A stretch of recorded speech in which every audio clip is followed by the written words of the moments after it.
Alhamdulillah, alhamdulillahilladzi amarna bil ibadah, walhamdulillahilladzi amarna bi tazkiyatin nafsi minal amradil qalbiyyah. Asyhadu an la ilaha illallah wahdahu la syarika lah, wa asyhadu anna Muhammadan abduhu wa rasuluh alladzi la nabiyya ba'dah. Allahumma salli ala Muhammad wa ala ali sayyidina Muhammad. Rabbi shrah li sadri wa yassir li amri wahlul 'uqdatam min lisani yafqahu qawli, amma ba'du. Ya ayyuhal hadirun, qala Allah ta'ala fil Qur'anil Karim, ya ayyuhalladzina amanu ittaqullaha haqqa tuqatih wa la tamutunna illa wa antum muslimun.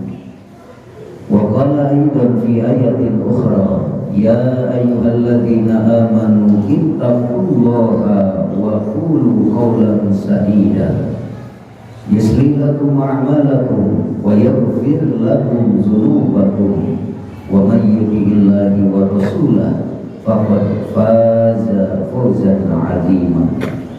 Wa qala aidan fi ayatin ukhra, wasyari'u ila maghfiratin min rabbikum wa jannatin 'arduha as-samawati wal ardh. Al-ayat. Shadaqallahu al-'azim.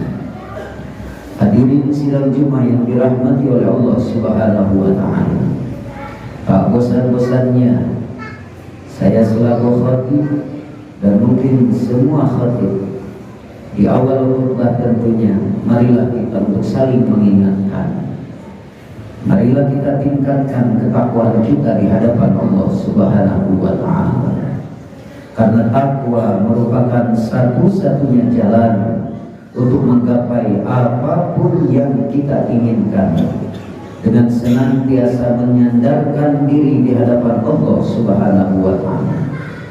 Apalah artinya yang kita miliki, jabatan, kekayaan, kedudukan, apabila tidak dibarengi dengan ketakwaan kepada Allah, tentu itu akan menjadi sia-sia. Sidang Jumat yang dirahmati oleh Allah Subhanahu wa ta'ala, pada kesempatan ini izinkanlah saya untuk menyampaikan firman Allah yang termaktub di dalam surat Al-Qasas ayat 83, di mana Allah telah berfirman, A'udzu billahi minasyaitonir rajim, bismillahirrahmanirrahim.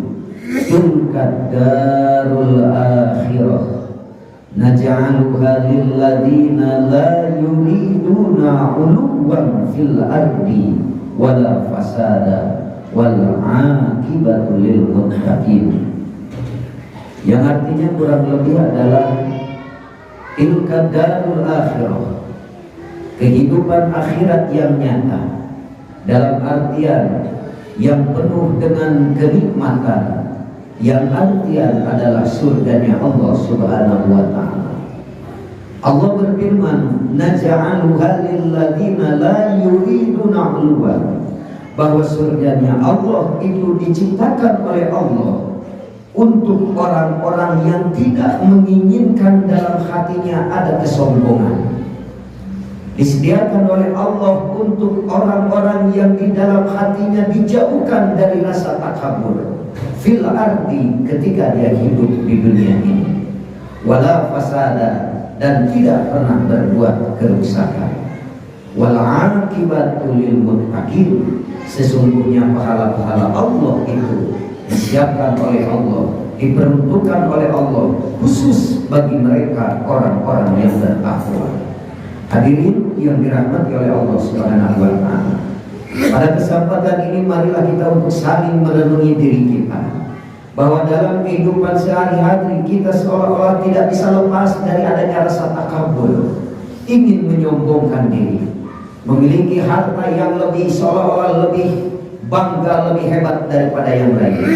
Padahal Rasulullah telah banyak mengingatkan, innallaha la yanzuru ila amwalikum, Allah menjunjung mengukur kita semua, menilai kita semua bukan karena hartanya. Ada juga sebagian orang yang sombong karena kegagahannya. Padahal Rasulullah telah mengingatkan, innallaha la yanzuru ila ajsamikum. Sesungguhnya Allah tidak akan melihatmu karena kegagahanmu, bagaimana bentuk badanmu. Wala yanzuru ila suwarikum. Dan ingatlah, Allah tidak akan pernah menilai kita semua karena ketampanan, karena kecantikan. Tetapi di masyarakat kita tidak sedikit manusia yang bangga karena punya kelebihan dari segi tampan dan cantik. Hadirin yang dirahmati oleh Allah, untuk saling mengingatkan bahwa surganya Allah siapkan, Allah ciptakan bagi manusia yang tidak menginginkan dalam dirinya ada kesombongan, harta, kedudukan, jabatan atau apapun, semata-mata titipan dari Allah Subhanahu wa Ta'ala. Tapi ingatlah bahwa pada hari ini, di hari Jumat yang penuh dengan keberkahan, dan sebentar lagi kita akan menyongsong bulan suci Ramadan, bahwa sesungguhnya manusia yang paling takabur di dunia ini tidak ada lain dan tidak ada bukan adalah orang yang tidak mau bersujud, orang yang tidak mau ruku, orang yang dengan seni menyengaja dia tidak mau ibadah kepada Allah Subhanahu wa Ta'ala. Orang yang paling sombong di dunia ini, ketika diberikan beribu-ribu bahkan berjuta-juta nikmat oleh Allah, tapi dia enggan untuk bersujud, enggan untuk ibadah kepada Allah. Bahkan di hari Jumat pun tidak ada dalam dirinya merasa terpanggil untuk memenuhi panggilan dari Allah. Padahal Allah begitu jelas memerintahkan kepada kita, idza nudiya lis-sholati min yaumil jum'ah fas'au ila zikrillah.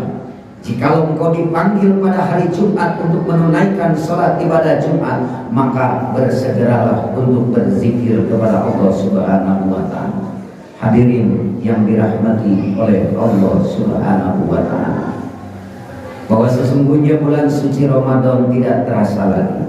Saya ingin menyampaikan, menambahkan satu hadis Rasulullah yang sahih.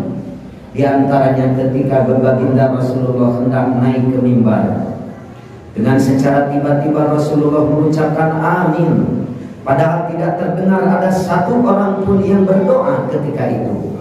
Maka Rasulullah mengucapkan amin 3 kali.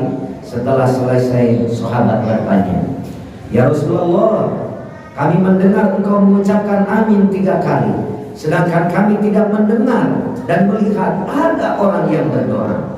Maka Rasulullah menjawab bahwa ketika akan maju kepada mimbar, malaikat Jibril berdoa. Yang pertama, hadirin sekalian, doa malaikat Jibril adalah, ya Allah, celakalah bagi manusia yang ketika hendak bertemu dengan bulan suci Ramadan, tapi dia belum meminta maaf dan dosa-dosanya belum terampuni oleh Allah Subhanahu wa Ta'ala.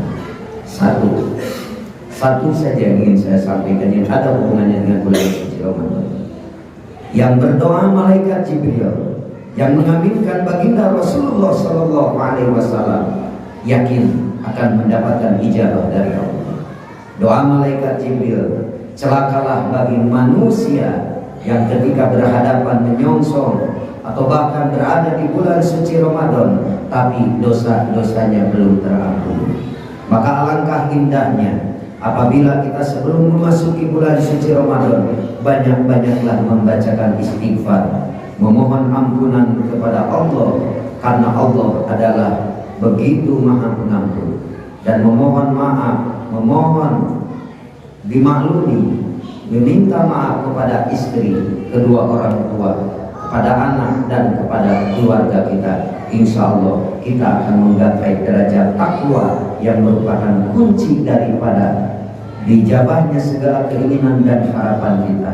Begitu juga dengan bulan suci Ramadan, bahwa tujuan yang paling utama adalah la'allakum tattaqun, supaya kamu sekalian menjadi orang yang bertakwa.